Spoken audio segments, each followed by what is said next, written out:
Hey guys, it's Tammy and I am putting together my fire cider and I thought I'd bring you along.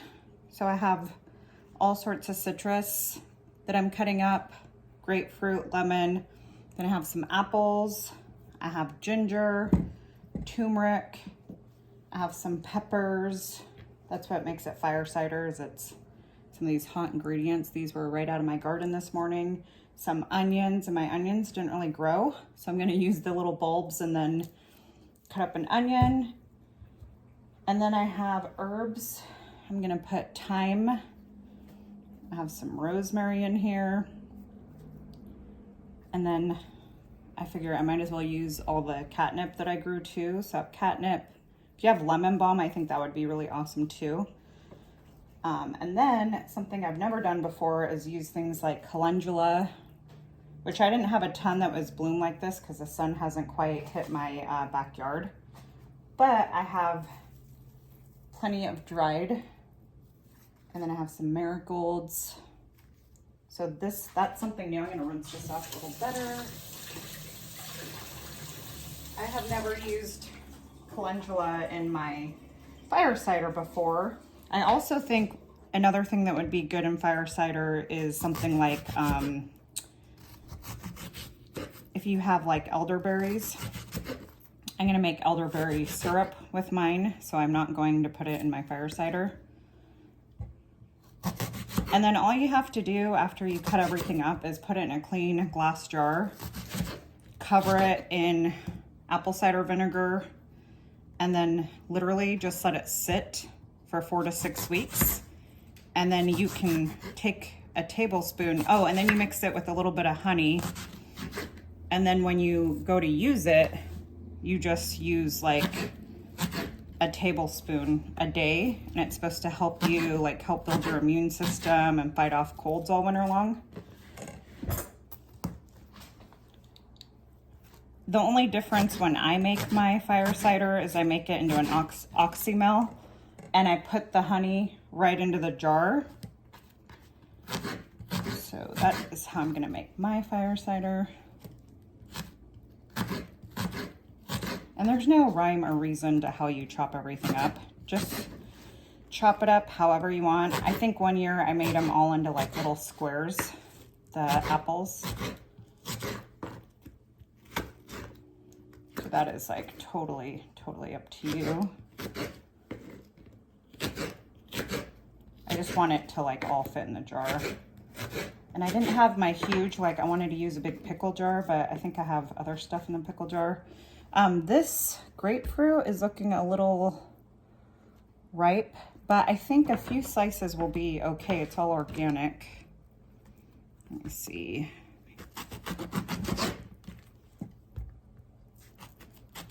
Oh, I'm gonna use my bigger knife. Yeah, it's a little like soft. It's basically just really ripe.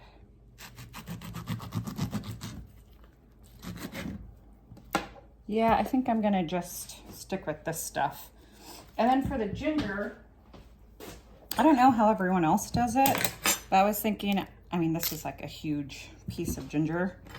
I was thinking that I'm gonna take I see people doing it with the skin on, but I want to take the skin off, or partially take it off anyways. Now my house just smells amazing. I might actually use the skins and make like a tea, or even just like simmer it on my stove to make my whole house smell amazing. Okay, so what I was thinking with the ginger is to cut it into like longer strips.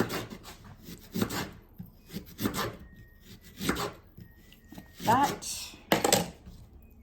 See, and you get all the like juicy stuff out of it. Now I see people making it real nice, like they put all their lemons and they have like this huge jar. Like I said, I'm just using my mason jars. And they like line it and they make it look all pretty. Yeah, in a perfect world, that's what I would be doing too, but I'm not really good at that, so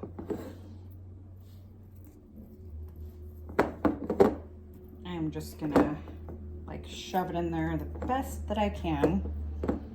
And then for the turmeric, I think I'm just gonna cut lengthwise as well.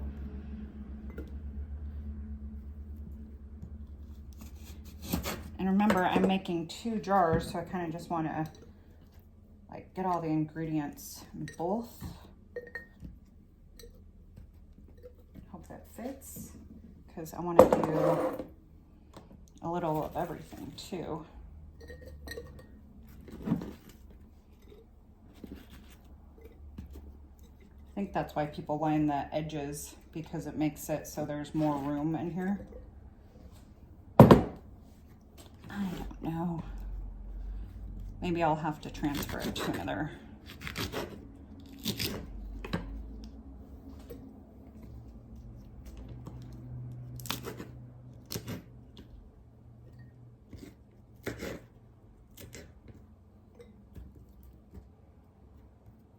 These homegrown chilies are like really super skinny. Okay, so let's do the onion. I'm just gonna cut the bottom and then kind of just peel the skin off.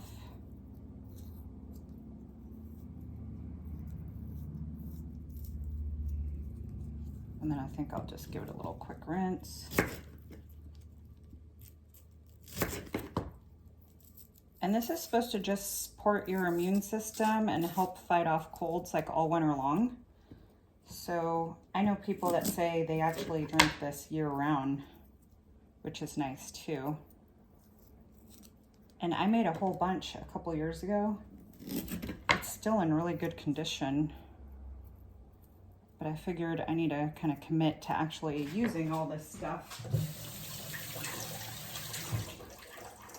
Oh, okay, so 2, 1, so I'm gonna put 1 more on the left side.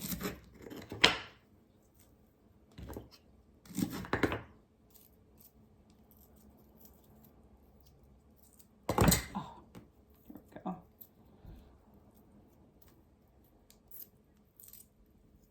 I think this one's okay. Just need to like cut it. There we go. All right, so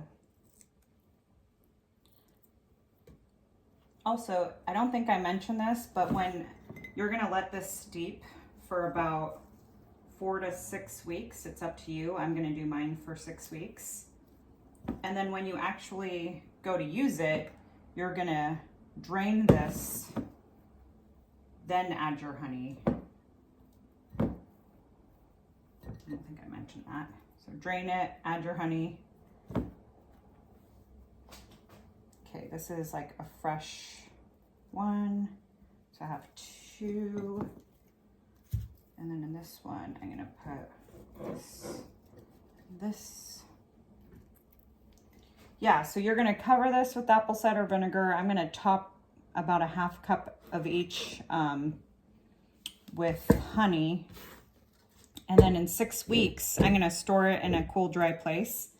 And then in 6 weeks, I'm gonna drain it.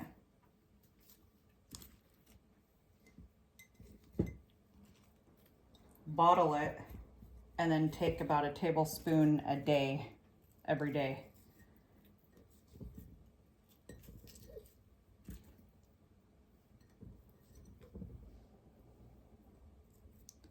And it's just gonna be awesome. I feel like even using like these jalapeno leaves, I don't see why not. I'll put it on the very top, and my eyes are actually starting to burn right now. I think that I only put ginger in this one, so I need to put ginger in this one as well. I was gonna save a little bit just to have on hand for teas.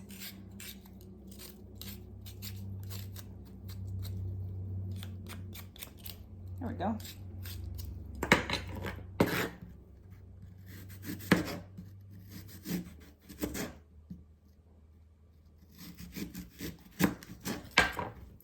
Okay, so this this has the ginger, this one does not. So I'm gonna shove that down.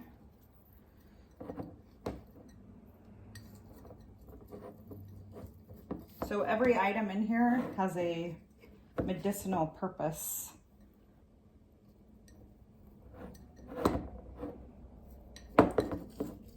There we go.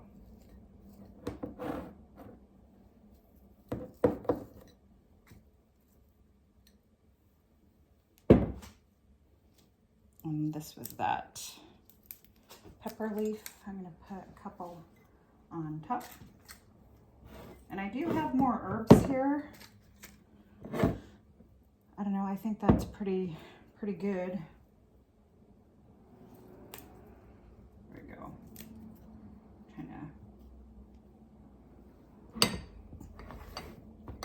All right, see how easy that is?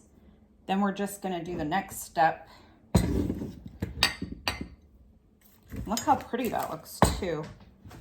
We're gonna do the next step and fill it with the apple cider vinegar. So I'm gonna come back and show you that. Okay, so next step.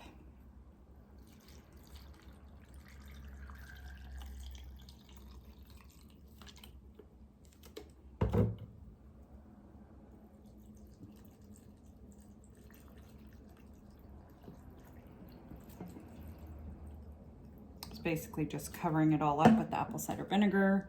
You can see. So this is it. This is how you make fire cider. Just let it sit and then strain it. Again, I'm turning mine into an oxymel by pouring the honey right on top. That is an optional thing. You do not have to do that. And I want everything to be soaked.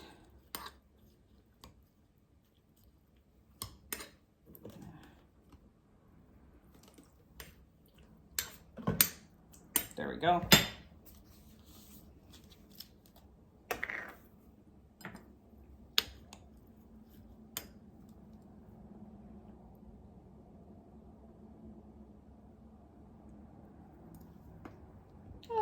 There we go.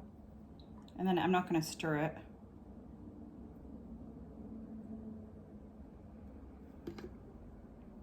And this is raw local honey that I'm using, so this will really be good for like allergies as well. See, it says Pure Raw Gourmet, and it's bottled here right in Washington. They sell this at the place where I get, basically at the local butcher. So there is my fire cider. Now I have a huge mess. I didn't use any of the grapefruit because it just didn't look like really good. It looked too ripe. And I only use like my homegrown onion and peppers, which is really nice. And then everything else, pretty much just like organic or store-bought. You know, I didn't grow ginger. So anyways, I hope you guys try this recipe for fire cider and let me know if you do in the comments, or let me know if you have a different way of doing yours. And I will see you in the next video.